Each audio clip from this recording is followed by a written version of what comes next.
ไปเดี๋ยวไปเตะเริ่มยกที่2ครับอึ๊บ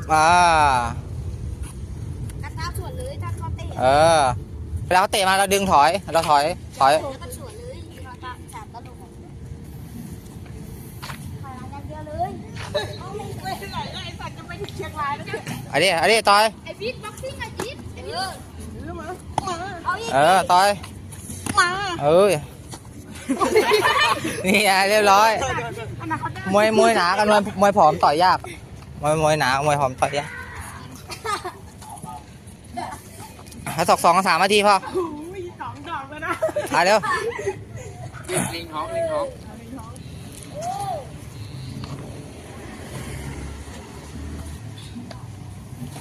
ปต่อยไปต่อยไปต่อยไป